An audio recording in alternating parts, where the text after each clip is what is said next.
There are two things that are holding you back from growing your detailing business.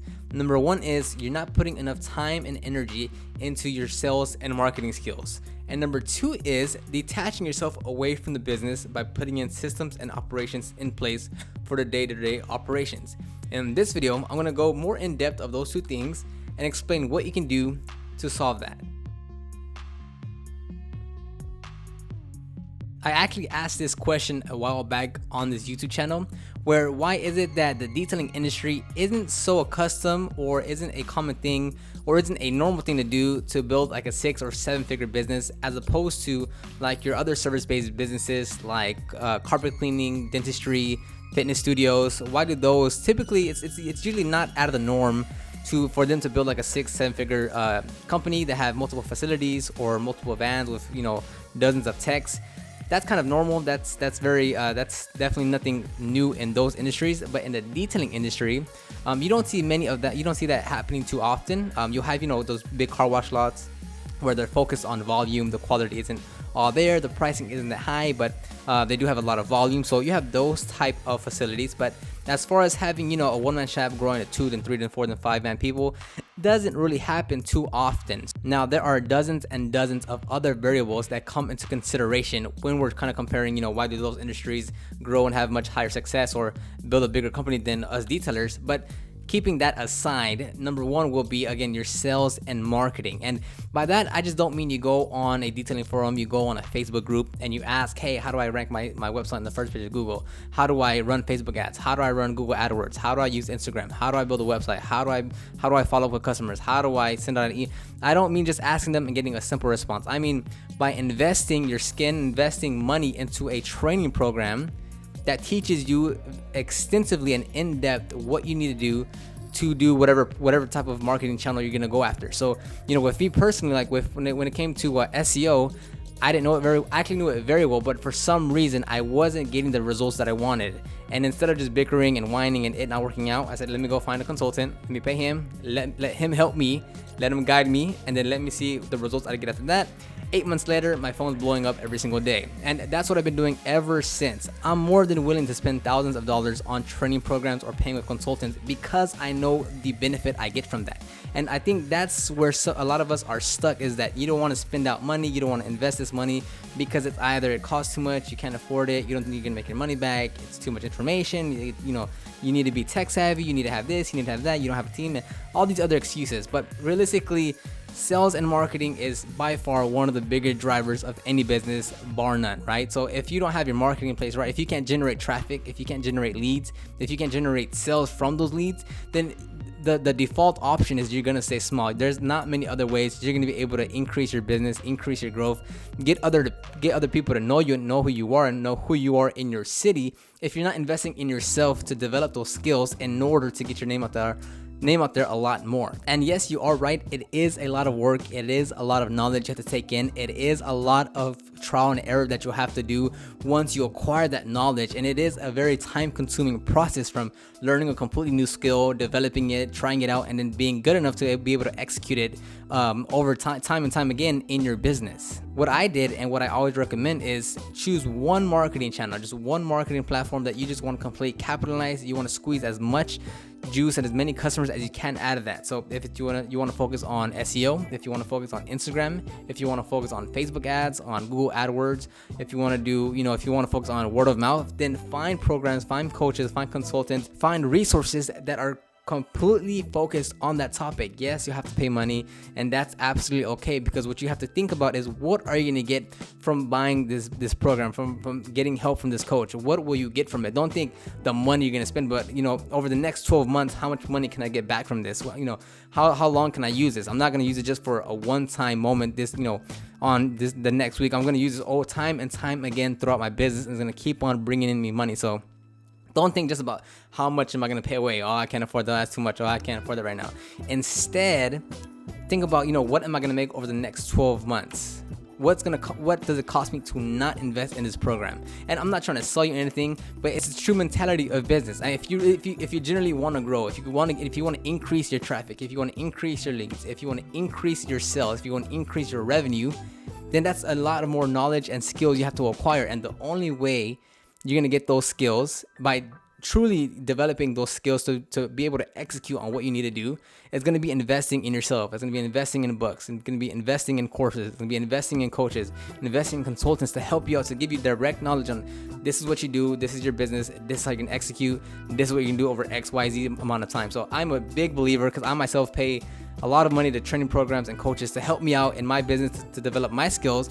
And that's the exact same reason why I'm able to do what I do. And that's the exact same method, the exact same mentality that you need to have. Don't focus on how much does it cost. This is too much. I can't afford it. That's too, that's going to take me too long to pay. It's what can I get out of this? How much over the next 12 months, 24 months am I going to make from this? How much does it cost me to not buy this? How much money am I losing out by not being able to do this? So that's the way you should think about it, not just how much cash am I dishing out. It's what am I going to make from this? What is my investment? What's my return on investment? What can I really get out of this instead of me just paying out cash? So, and that ties into my second point, where we need to detach ourselves from the business. Because obviously as detailers, we were passionate about this. We want to turn this hobby into a career. So we started a detailing business. We started servicing customers, getting paid. And after a while, we keep on developing our skills more so than our sales and marketing skills. Funny like that.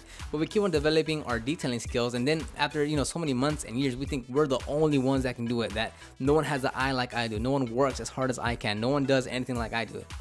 Anyone that I hire or anything that I do, no one's going to do it like me. I care most about my customers. I care most about how the car come out. I this. And then you think you're the only person in the world that can do this. And if you keep that mentality, then how are you going to grow? In order to make more revenue, at some point you will have to bring on either employees to help you out, not full time, just on demand when needed, but you definitely need to have that mentality of, I'm not going to be able to do this on my own for the rest of my career. Now, if you have your own goal and you have your own cap and you know exactly what you want to do, and you saying a one-man show for, the rest of time, and that's what you want, that's absolutely fine. But for those that do want to scale up and go from $1,000 to $5,000 to $10,000 to $20,000 a month, then you will need employees, and that's where the processes and systems come into place.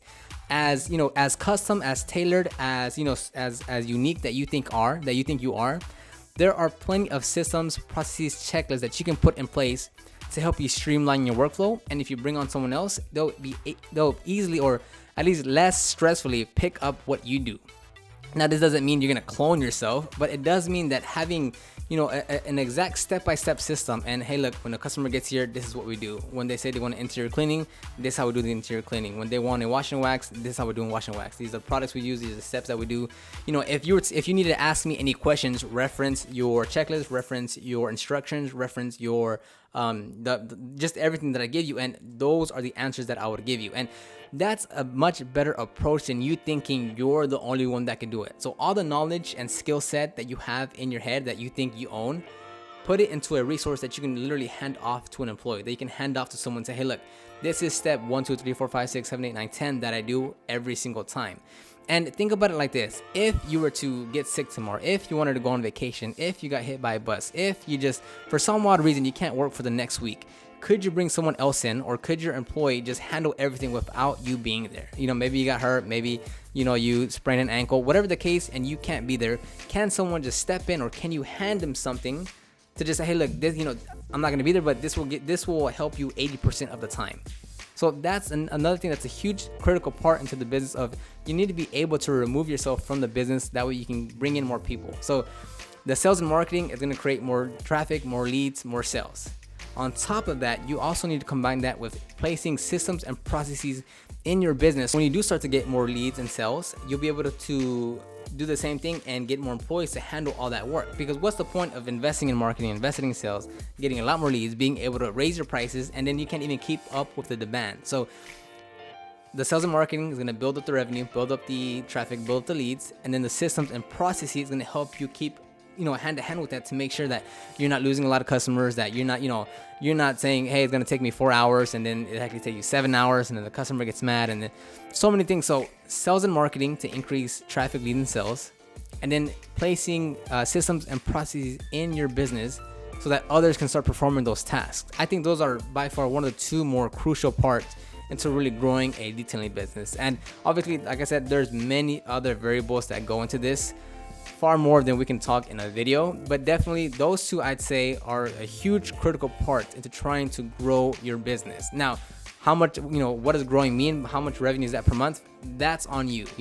If you're just trying to make $1,000 a month, okay, no big. If you want to up it up to 5,000, you might need a bit more help. If you're trying to go to 10,000, you'll definitely need help. If you want to hit 50,000, you'll definitely need a team behind you to be able to hit those goals. So where it is that, how much do you want to grow? How much is the revenue that you want to hit? That's something you have to think about. A lot of areas that go into play, but definitely sales and marketing, and then putting systems and processes in place. Hopefully you've enjoyed this video. Go ahead and leave a comment down below on your thoughts on what are some of the critical parts you need to really grow your business. And other than that, check the description box down below as always, as there will be a link to make your first $100 if you're just starting off as a detailing business. Super helpful guide, so check that down below in the description box. Other than that, leave those comments, like this video, subscribe, and then I'll see you on the next video.